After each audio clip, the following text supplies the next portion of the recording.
So this place is absolutely amazing. This is called the Arcade. This is where I get the opportunity, thanks to Red Bull, to do the keynote. And what we're going to be talking about is basically our love of flight, our love of people, and how both those things combine to make something really special in people's lives and as a tool that we can use every day as individuals. Super excited. All right, welcome everyone. We're so happy to have you here with us at Red Bull Paperweight's National Finals in Dayton, Ohio.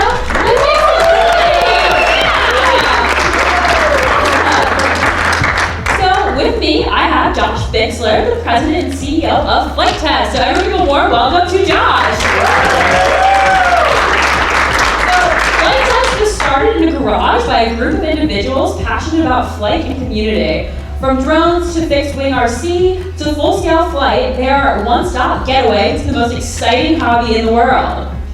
Flight Test has created a community of just over 2 million people via their YouTube channel. Let's make some noise for that. But they're so much more than just that. They strive to inspire the next generation through education and aviation, and have created a K-12 plus STEM program to make sure they can help kids as well as adults make their passion a profession.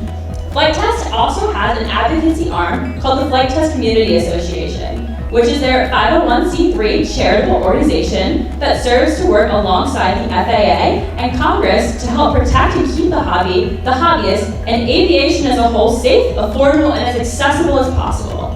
They are truly dedicated and passionate about everything flight. So again, join me in giving a warm welcome to Josh, and he'll take it all from there. Hey, thank you, Emily. And friends, it is an absolute honor to get to share with you our love of flight, share with you our love of people, and also just how amazing of an activity this is to impact people in a positive way that not only we can do as a company, as a business, but we can do as individuals and through our careers. My earliest memories was looking out the back window at a sketchy little tiny runway. My dad would oftentimes take me down that runway to where a two-seat airplane was, and he'd put me in there. And at the age of 5, I was able to hold down the brakes. I would crack the throttle a hair, and when he would say make her hot, I would flick this little magneto, and he'd prop it, and then off we would go.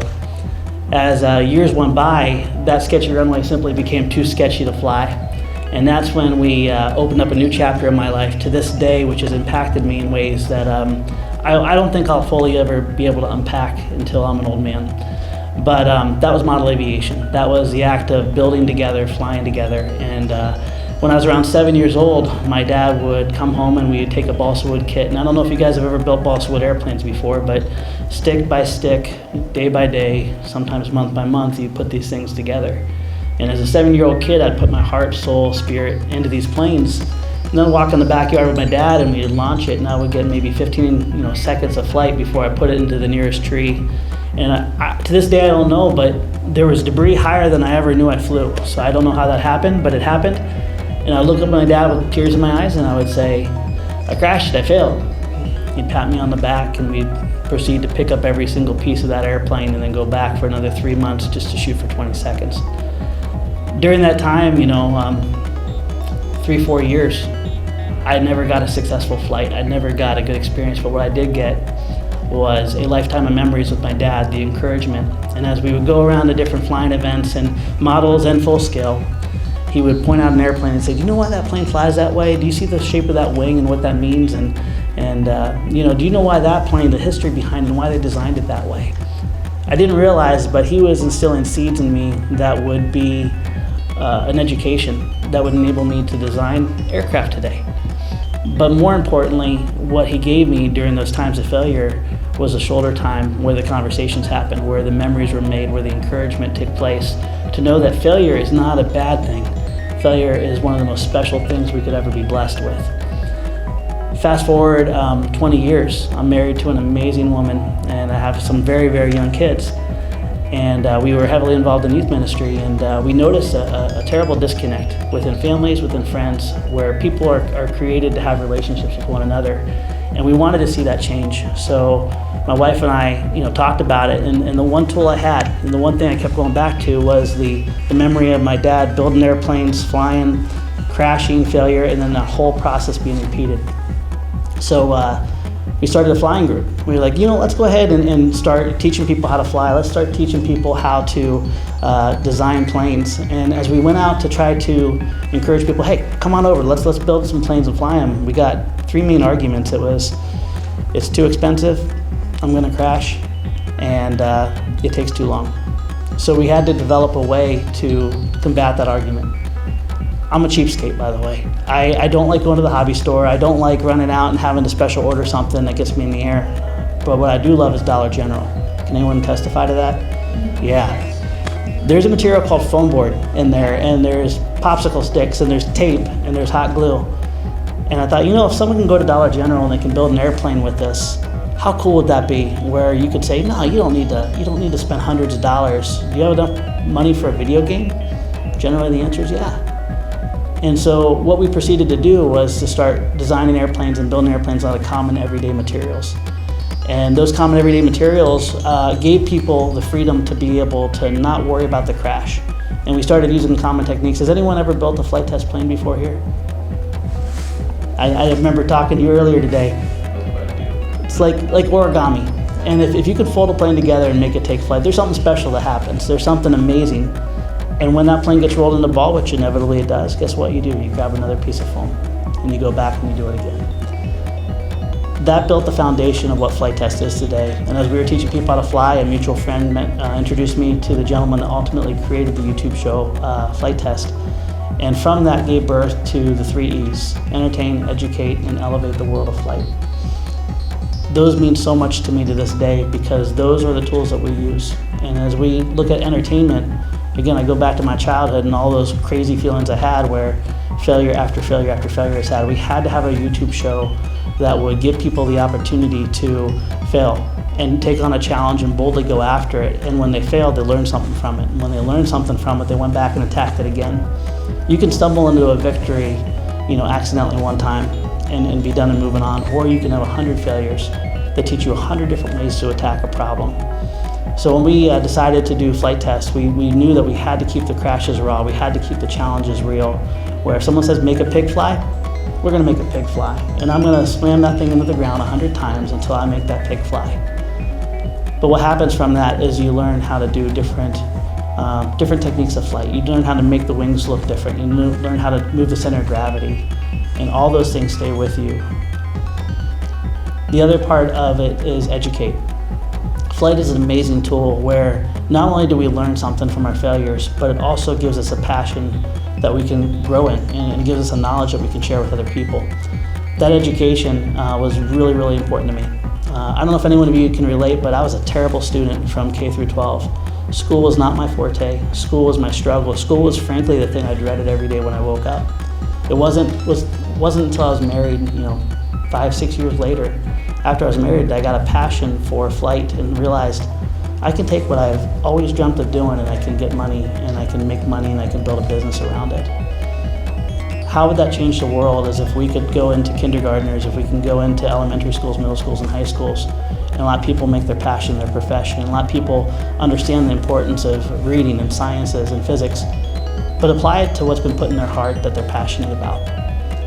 Because of that, when we grew Flight Test, we said we had to have a way to go into the schools, and we had to have an economical way. The beautiful thing is you can take this hobby and you can enjoy it at school, and it's common, simple, everyday materials, but at the same time, you can take that home to your friends and family around you, and you can enjoy it. When a child can go into a school, they can get passionate about something, and they can take that home to their parents or their loved ones or their friends, that gets reinforced. And that reinforcement builds more passion and more encouragement and more energy around it. So what we did is we built an educational program that wasn't based on building something and flying something and getting a grade. It was based on exactly what we do with our YouTube show, which is attack problems all based around flight. The last thing that we did was to elevate. And that's something you guys are doing every day right now. Elevation of flight is not just about saying flight is good, flight is great. It's how you use it in your day-to-day lives.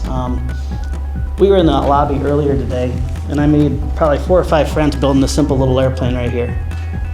How cool is that? Total strangers becoming friends, fist bumping each other, almost poking each other's eye out in a matter of 5 minutes.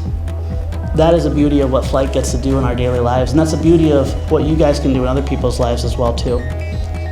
Also, the really cool thing is any of you guys that have a passion for flight, this is the best time to be alive right now because there is a need for it. There is a need for engineers, there's a need for pilots, there's a need for mechanics, people that want to work on planes that defy the laws of gravity.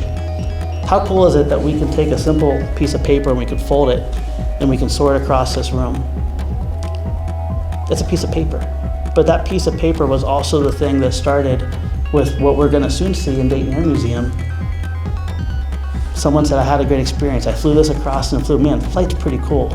I want to learn more about that. Next thing you know, they're designing aircraft. Next thing you know, they're piloting aircraft. I think it's one of the most deepest honors I've had to be able to come and talk with you guys today because this is the starting point. This is what you guys start with. But this is something for everybody that everybody can enjoy. And as they enjoy it, they're able to grow with it. And as they grow with it, they're able to apply it to their lives and apply it to other people's lives. Whether it's socially, whether it's in a career path, or whether it's impacting people around us and serving others. This is a special day for me, and I'm so thrilled to see what you guys have done, and also incredibly humbled. I may be able to make a pig fly, but I promise you, I cannot make a plane fly half as far as what I saw you guys do earlier today. I cannot wait for this competition. And from the bottom of my heart, I want to thank each and every one of you.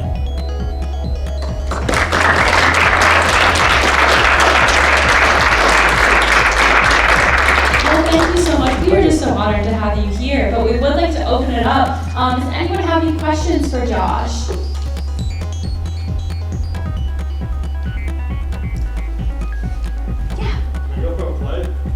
You can go for a flight? You know, I'm happy you brought up about something. Flight Test started something a lot more than just obviously a YouTube show. We started a group of individuals that come out every year at Malvern, Ohio. We have about 6,000 people that come out, and what we did differently was we didn't just have, bring your toys out, fly them, crash, and go home sad. We put up these 100-foot long tents, and in there was build tents. And people would come in, they would grab raw materials, and they would build on the spot. And in 2 hours, you could build an aircraft. And then in about 3 hours, we're giving an announcement, hey, anyone ready for combat? And the people that just built these flying contraptions would go out to the flight line. We'd send 150, 200 planes up in the air. And then the last one flying got a solid fist bump. And then they'd all run back into the tent and do it again. We do with Flight Test, with the Flight Fest events, we do celebrate obviously the building aspect as much as the flying aspect because that is 80% of the journey. The flight is the reward. But along with that, we also do things like paramotoring, ultralights. We do a lot of activities in regards to manned aviation too, because ultimately that's where it leads. And great question. So, you want to go flying with me? I have a single seater. You don't want to sit on my lap. But definitely, if any of y'all are in Northeast Ohio, end of June would be a great time to come put those skills to the test, especially with RC. All right. Any other questions? Yeah. What's your favorite memory fly? Oh my goodness. I'll break that into two parts. I'll do a personal memory flying, and then I'll also do one with Flight Test here. With Flight Test specifically, I'll start with that. There was a time when we hit 1 million subscribers, and I made a declaration when we before that. I said, if we hit 1 million, I'll take this tank, and we built this 12-foot tank. I'll make this tank fly. Well, it was A-10 versus tank, and that video fortunately went very viral, but we hit 1 million subscribers in a very short amount of time. So we had to make this huge, crazy 12-foot tank fly, and I thought in my mind, I'm gonna have, 3-4 months to be able to figure this out while we get to that 1 million. Well, I ended up having maybe a month. The way that the team gathered around that project and the way that we were able to attack that, we didn't just say, let's put really long, gangly wings on it. We said, let's make this thing look like a tank. Let's make this look like if someone had to really make a tank fly, how would they attack it? And it was also around the time that we bought a 120-acre golf course to turn part of that into an air park where people could fly. And the very first episode we shot at that golf course after we were able to acquire it was that tank. And it was a pretty cool moment because the tank was frankly too big. We had to put it in a trailer, and then the wings were separate, and we had to bolt it all together. It was freezing cold. We had to then put it on top of a pickup truck and drive it to a makeshift fairway that was open enough. And the snow was coming down, the wind was crazy, and then, winter storms in Ohio, you go from snow and wind to this beautiful, crazy, broken blue sky. And that tank flew like a dream. And it was one of the neatest experiences, and it also was for the neighbors their first taste of what they're about to expect living around Edgewater, because they saw a 12-foot long tank with 10-foot long wings, multiple wings on the thing flying around the air. That was a real special memory, and I got that picture in my office to this day, because it wasn't my brain, making an airplane. It was a full press of all of us working on that based on their skills and stuff. This is a family business, but also we have amazing team members that are 100% devoted based on their skills. They have skills I'll never have, and I have skills that they'll never have, but when you attack it on a common problem, good things happen. As far as the personal memory with flight, there was a dear friend in my life named Frank Pavliga, and when I was young, my dad had a 2-seat airplane, and we'd go fly at the airport. And if my brother was flying, I would go fish. And one day, Frank pulled up in this airplane, and he said, "Hey, you want to ride?" Well, I dropped my fishing pole. I didn't even pull the bobber out, and I jumped in this plane. It was an open cockpit 1928 replica. And if anyone knows me, I have a real soft spot for early flight because of how primitive it is, how open it is.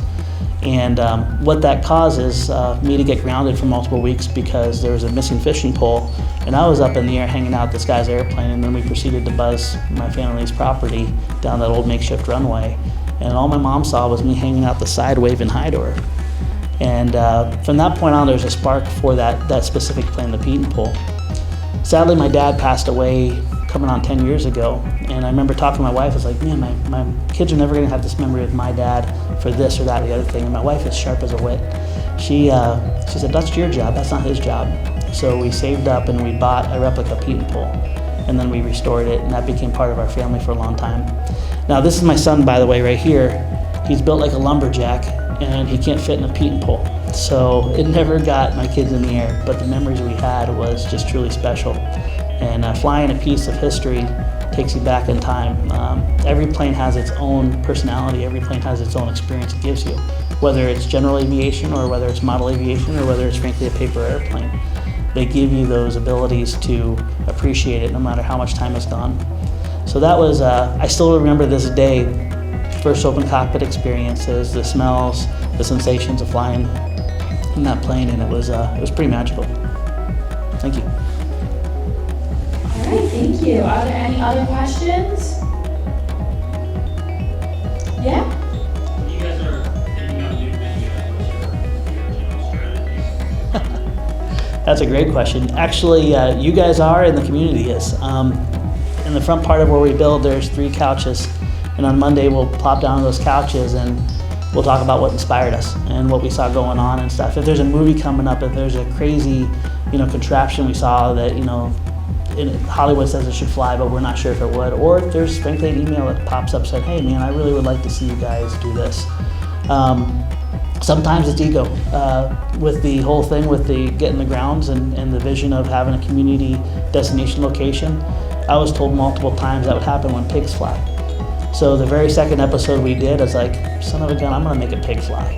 And that was a fun thing, just to say, hey guys, let's go ahead and do something that's quote unquote impossible, but do it in a visual representation of that I could do it. But if you guys have watched the videos, we have Stefan, we have David, we have my son Noah, youngest son Mike.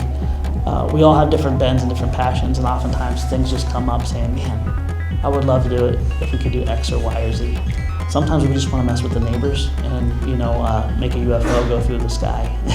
It's as simple as that. A great question.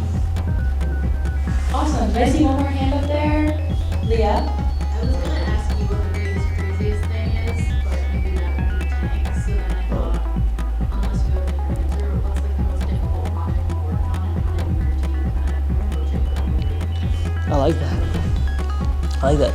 The tank actually went fairly smoothly.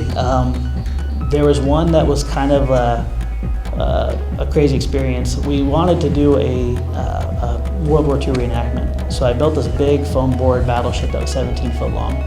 Never had the intention of making it fly, just like the tank. And again, with my big mouth, after we were done bombing this thing, I was like, guys, we're gonna make this fly. And that set us on a pathway to make that tank fly. And from that point on, we had to say, how do we take something that's 17 foot long and very skinny, and you can't just put wings on one part of it and a tail on the other part and expect it to do really well. So we ended up putting 3 sets of wings on it, and kind of going back through some of the old vintage designers before they knew what an airplane should look like, and kind of taking inspiration from that. That plane's actually hanging upside down on our ceiling. Anytime we have a victory like that, we kind of make it a trophy, but we flipped it upside down and put it on our ceiling.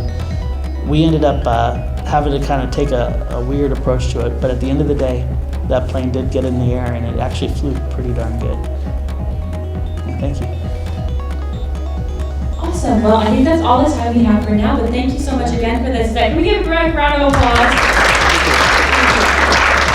And if you have any other questions, you'll be around and we can chat, We can do that later.